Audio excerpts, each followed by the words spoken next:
Hey there, I'm Catalina Villegas. I'm the host of Rolli's Experts Explain Everything podcast. Rolli is the platform where journalists find experts for their stories. It is created by journalists and for journalists. And as a journalist myself, I love to find fascinating people on Rolli, experts with so much knowledge and insight, and yet it rarely makes it past the headlines. So today, I'm bringing on one of those experts to answer all the burning questions they've ever had on their field. Today, I'm chatting with Adam Coughran. He is the co-founder and president of Safe Kids, Inc., an organization that helps train educators and students to overcome safety threats. He is also a veteran law enforcement officer. Thank you so much for joining us. Oh, thank you so much for having me.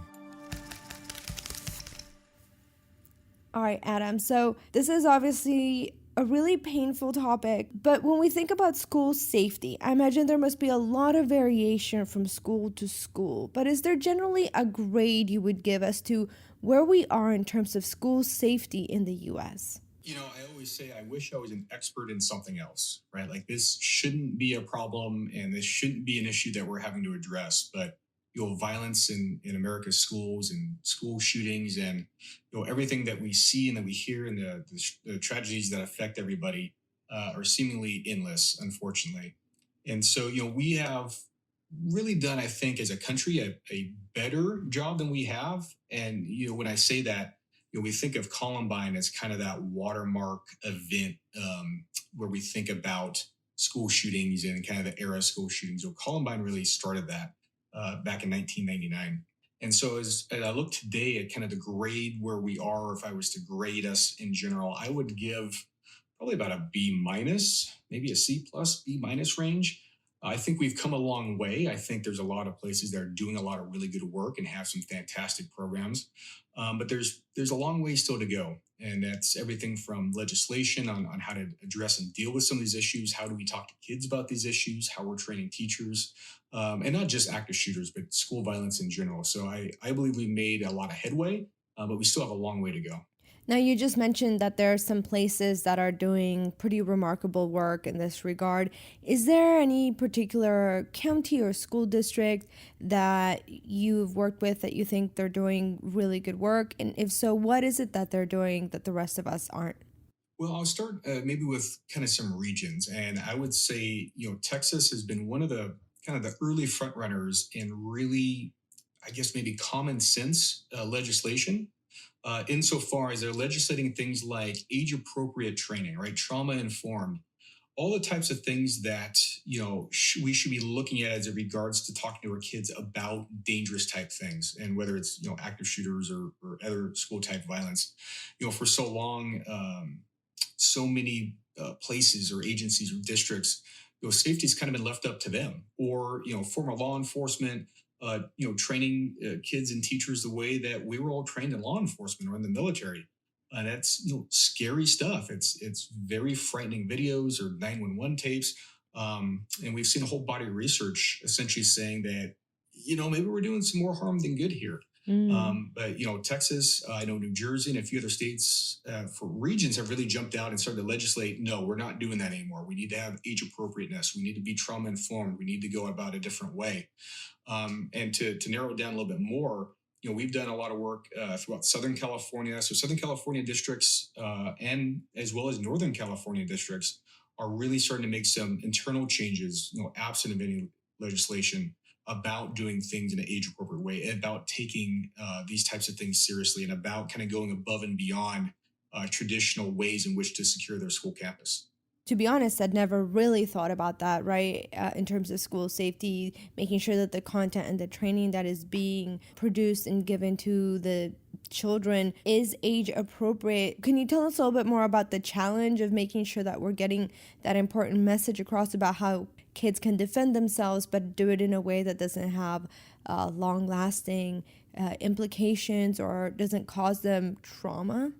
It's something that it's only been recently that this has come up, and even though it's been a problem for a while, it's only really kind of recently been studied. And what I mean by that is, after Columbine, as we looked at the years afterwards, a lot of law enforcement agencies were tasked with now going into schools and protecting them. And that's, from all different types of threats and intruders and all those types of things. Was a byproduct of that, many officers began teaching teachers and occasionally, sometimes high school students about this type of thing. And, for anyone who has any experience in education, right, kids and teachers both, is very specific ways in which to share information, in which to educate. Right, there's entire careers built on just how to educate, primary or early childhood education, or primary elementary, upper elementary, middle school. And so, the education process is varied and vast. And quite frankly, law enforcement officers and deputy sheriffs, that's not what they were trained for. They were trained in law enforcement tactics and those types of things. And so trying to translate law enforcement tactics to teachers and kids, just there was, as you can imagine, there was a giant disconnect. Mm. And so you had very aggressive drills. You had simulation drills with, shooting, paintballs or airsoft weapons, and, helicopters and lights and sirens and all these types of things. And, that's very scary, especially for little kids and for teachers, no less. And so what we started to see was really this ramp up of a lot of anxiety and trauma as it related to just the topic. And then as time has gone on, we have seen instances where there's people who are directly affected by some of these events. The Mandalay Bay shooting in Las Vegas, was for Southern California. A lot of people had direct connections to that event where either their loved ones were hurt or killed. And so now bringing up the topic in their full-time job as a teacher, all of a sudden is traumatic before they even started, because there's direct emotional connection to this. And so some of the where we have kind of gotten ourselves to was we thought we were doing a lot of good. But in actuality, we started to discover maybe we were doing more harm than good. And that's where in recent times we've seen this turn towards age appropriateness of talking about stories, of talking about lesson plans, of talking about language, empowerment language, of not showing, scary pictures or police videos or shooting them with anything or anything hyper realistic. We've really taken a step back and said, how do people learn and at what age? What's traumatic, what's not, and how can we take very critical information and share it with them in a way that they can digest, where not only is it not scary, but they actually feel empowered. It's like a life skill for them. I wonder also about special needs children and how the training needs to be accommodated for those kids. How do you do that? Well, so that's a whole nother level of complexity, right? When you think about how do you talk to your second grade or third grader about something that can be absolutely scary. And we call it the hero program, but essentially our curriculum and our program takes it and breaks it into stories. So kids are reading stories that look like superheroes and villains, and it's all the stories that they're used to, but they're kind of in the story, and it's set in the future at a hero school, and they learn how to hide, escape, run, and overcome, and they use their superpowers. And so the kids, essentially mainstream students, get it very similarly as they would be watching cartoons at home or on their tablet or devices, or stories that they may read. However, when it comes to special education kids, there is such a broad spectrum of special needs, and that's everything from kids that are on the spectrum of autism to functional access needs and disabilities, sight and sound impairment. Within the program, we have a student accessibility guide, and we essentially went to special education teachers and experts in this field and said, "Look, how can we teach kids how to hide?"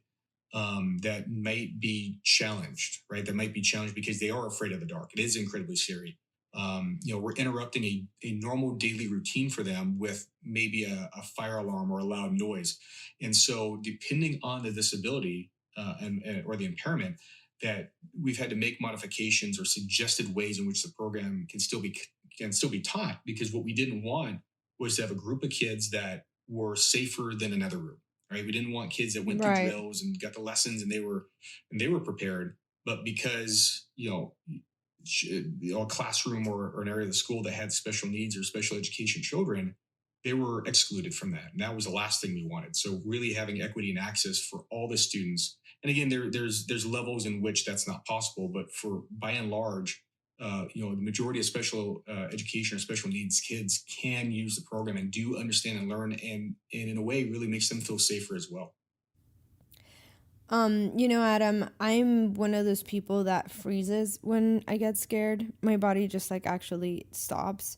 I don't know if you've seen those videos of those goats on social media that when they get scared, they like paralyze and like fall over. And I mean, I bet you kind of already see where I'm going with this question. But when you're in a life of death situation, sometimes your body does things that you didn't necessarily expect it to do, right? And so I'm wondering if training can help for people like me, people that freeze. It absolutely does, and we've seen it. Unfortunately, we've seen it play out in real life. Now all too often. So the body is a very interesting place, right? It's a very interesting thing. And when you have that fear, essentially it's an adrenaline dump, right? Your body secretes a bunch of adrenaline to, as we say, run a little bit faster and jump a little bit taller and be a little bit stronger. But that adrenaline affects everybody a little bit differently. And some people, it's called the fight, flight, or freeze response, right? So it's Mm-hmm. essentially some people just freeze because they're so overwhelmed with what's going on. The mind is trying to process everything, and then you have this adrenaline, and then you have all these emotions, and then it just kind of freezes up everything, and it doesn't allow your body to respond. Some just automatically will run or run away or flee or do anything they can to get away from it. Mm-hmm. And then some people actually get pretty aggressive, and their natural instinct is to go after that person trying to harm them or harm somebody else. And while it's not as if we can override the body's natural response, what we have found is by training, and again, the training is, we talk about curriculum, so it's over the course of a week, and they're reading stories and they're practicing these little drills, and it's these kind of these stair steps too much, to a school wide drill, and where they're putting all these pieces together. And so incrementally, we're teaching them about different things and they practice, in a very safe manner, in a game like format, both the teachers and the kids. So that way it can start to kind of tailor their reaction or tailor their response. So that way they don't freeze. Or if they do freeze, it's very momentarily before they realize, oh, I have to escape, or oh, I need to run, or I need to do something. But we wanted to give the body permission that all those things are okay, Mm-hmm. given what's going on around them. Yeah, it must be sometimes hard because you have people, like you said, that react in different ways to those types of situations. And so you almost have to train for every different type of reaction. Is that right? Exactly. And that's, we talk about hiding is kind of like freezing a little bit, right? I mean, we're stationary, so if you want to freeze and not go anywhere, that might be perfectly safe, but let's get you some tools to maybe move to a safer spot, right? Or to find a safe place to hide and to kind of wait out the problem in an area that it's okay to be in. But then let's also give you permission to run away or to escape if we have to, right? Depending on what's going on. We also want to give you permission that if as a last case or worst case scenario, that you can physically do something to protect yourself or to get away from this person. And it's giving those permissions and giving, tools for each of those types of responses that then allows, under that type of stress, the body to start to react and go, hey, I've seen this before. I've practiced this before. I kind of understand this. This is what I can do, or these are the options I have. And it speeds that decision making process up to try to react appropriately. Got it. Adam, I wonder where the bulk of the work needs to be done to make our school safer. Is it training, like the work you're doing, or is it structural? Do we need to put less exits or more exits or change the type of windows? Where's the bulk of the work? Well, we consider school safety as really three pillars. There's three pillars of school safety. One is the physical element of school safety. And that's, like you said, it's the doors and the fences and the cameras and all the physical things, all the things that we can pretty much buy and install to try to, increase safety. That's 100% part of it. Part of it is the training, where we're talking about programs like ours and other safety type training. So that way, the people that are at the schools not only know how to use the equipment that they've been provided, but also know how to use all the things outside of the equipment, all the extra things that they have and resources that they have to make good decisions. And the third part of that is community, or the social aspect. And it's that school family of engagement, knowing each other, being engaged in everyone's lives, the social, emotional, mental health, well-being, all those components. So all three of those components make up an incredibly safe school culture or school campus.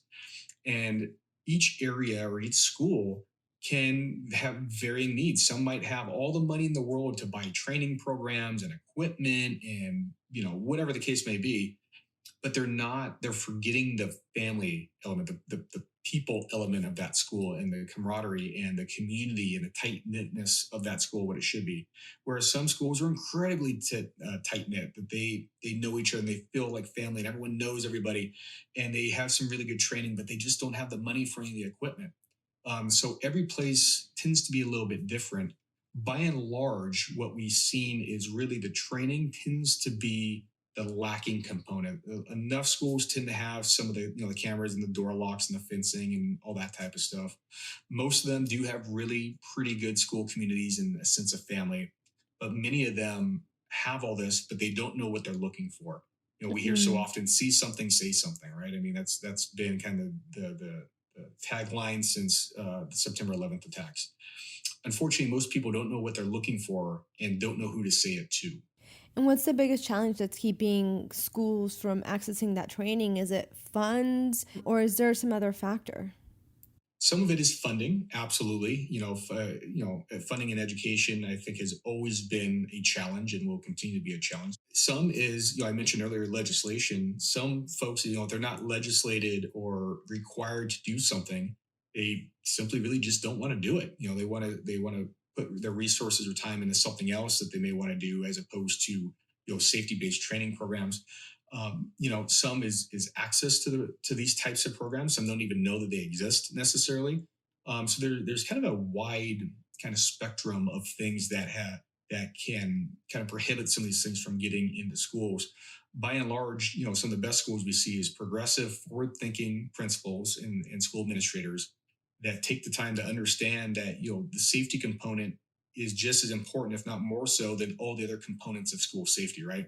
Yes, we may be impacting instructional hours, with all the other things that teachers have to get in, right? We always say we add to teachers' plates, we never take away. Mm-hmm. And this is just something else that we're adding to the plate for teachers that, again, they haven't been trained for, and most don't, it's a topic that's scary. Most don't want to talk about it.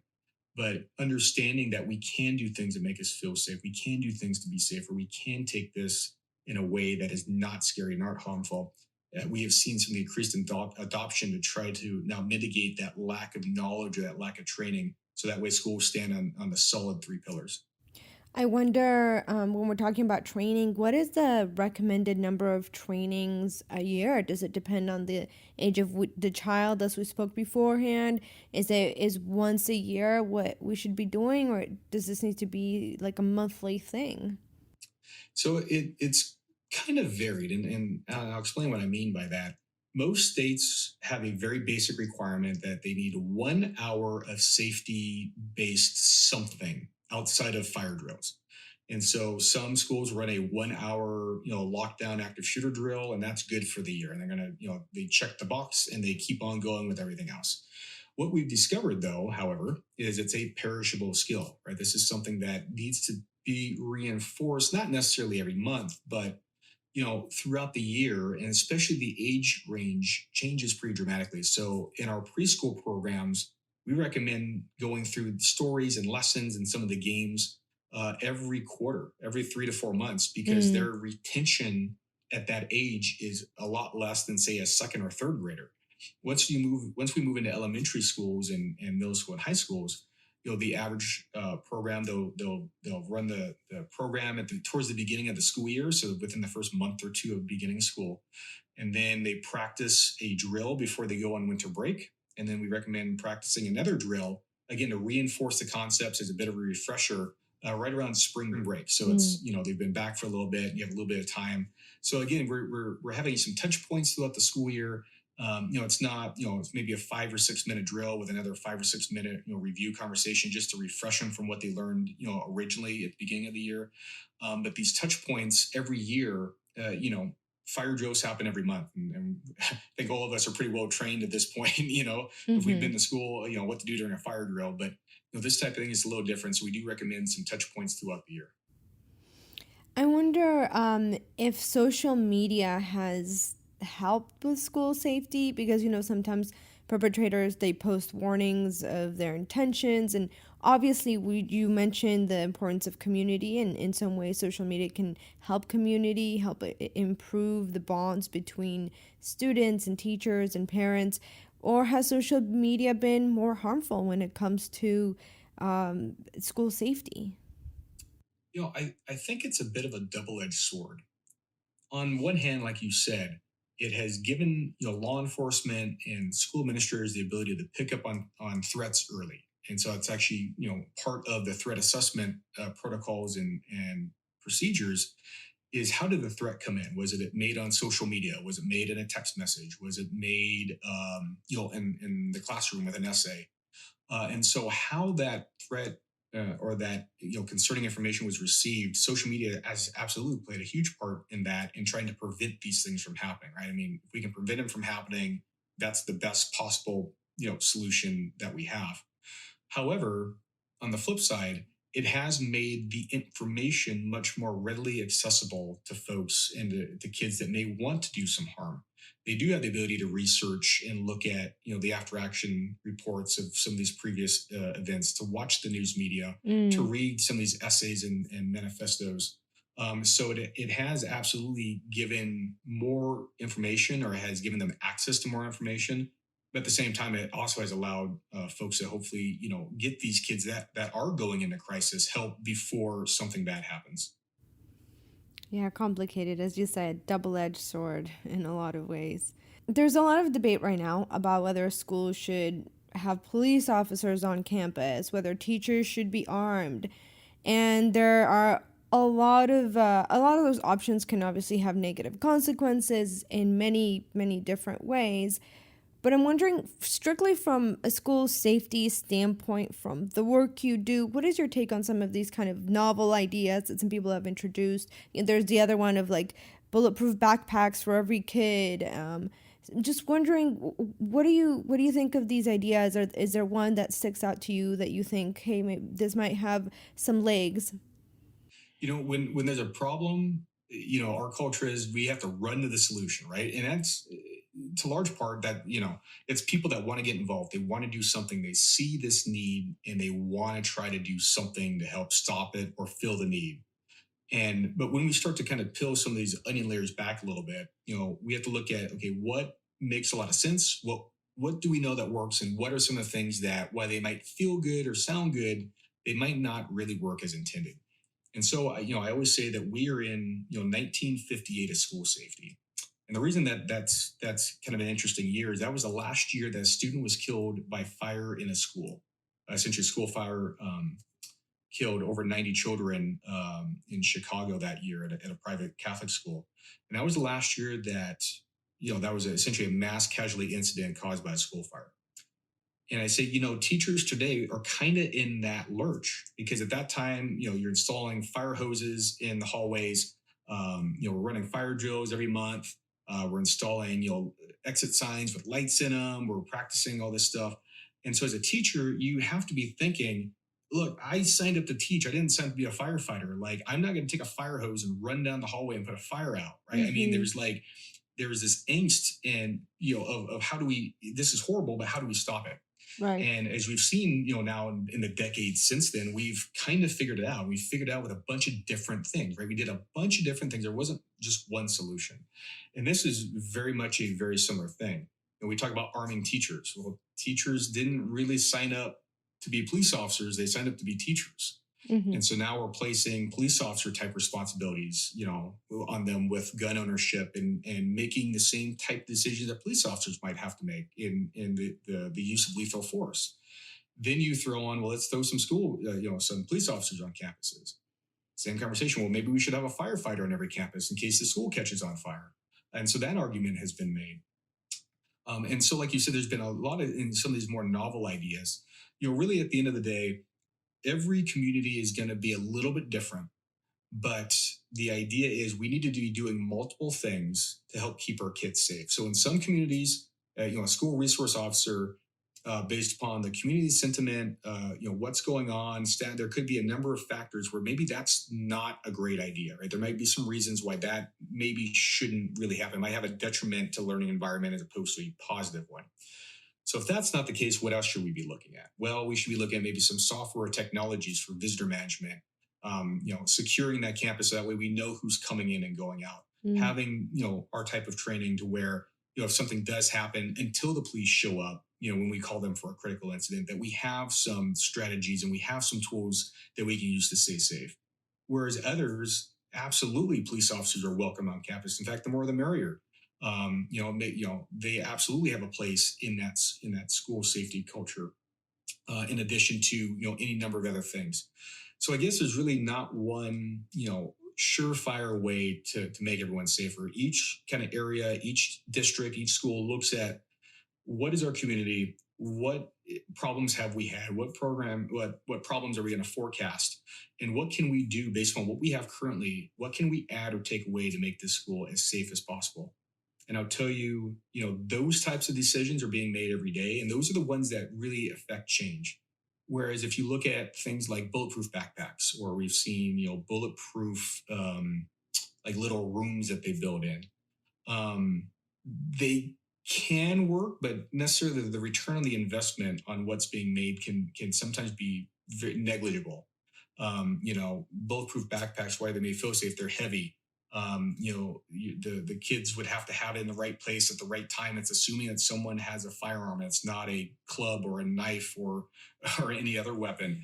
For anyone who's served in the military and law enforcement and has ever have worn one of those things, they're heavy and they're hot, and if you ever get hit by it, it is extremely painful, and there's a lot of injury that still can take place. So things that kind of maybe feel good, or parents can say, hey, I spent some money and my kid's now safer, can sometimes be a bit of a false sense of security. That's really good information. Well, speaking of parents, what would you have parents tell their children when it comes to this subject?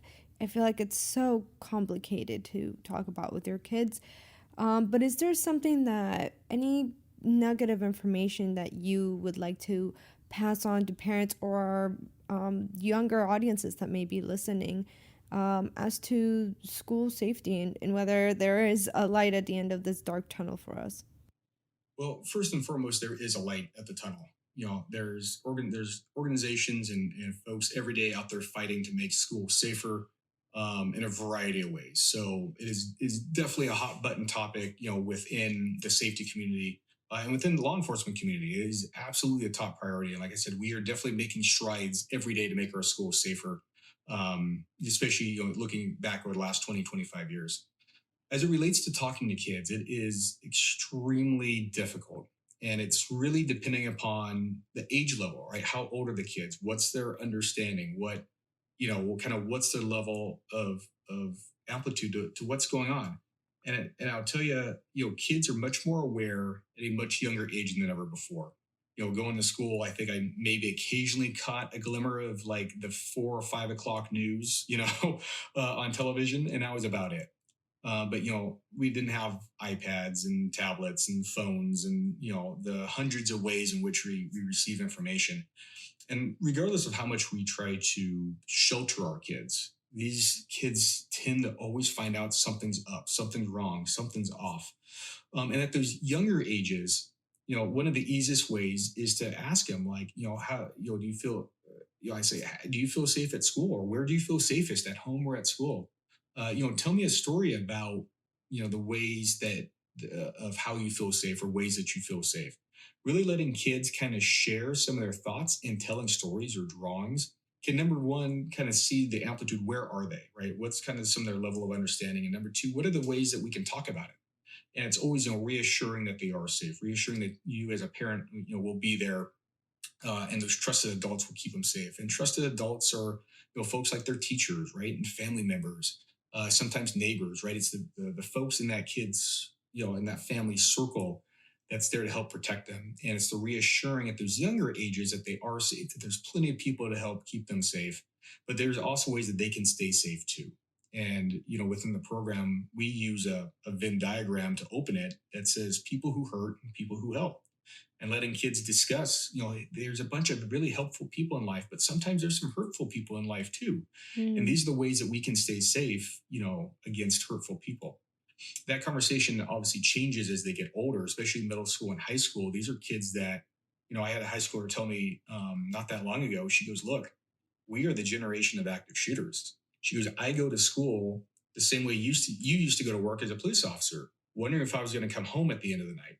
The only That's difference is that horrible. you signed up for that and I didn't. And that was, probably one of the most powerful statements that I've heard in all my years of doing this, and it really hit home that I didn't grow up in this environment. I didn't grow up in this age of active shooters. That was not the time frame that I went to school in, and that these kids, especially high schoolers, are in a different era, and there is a generational gap between our understanding and their understanding, and having a very not negative conversation, because a lot of people lead to very negative, but essentially a conversation goes, okay, well, what are the types of things? How can we stay safe? What can we do? What can we do as a family? What can we do, you amongst your friends, right? Things about like being able to report or to say something about concerning behaviors of their friends or the social media threats or anything else. That's okay to seek help. That's okay that should something happen, they can absolutely, do things to stay safe.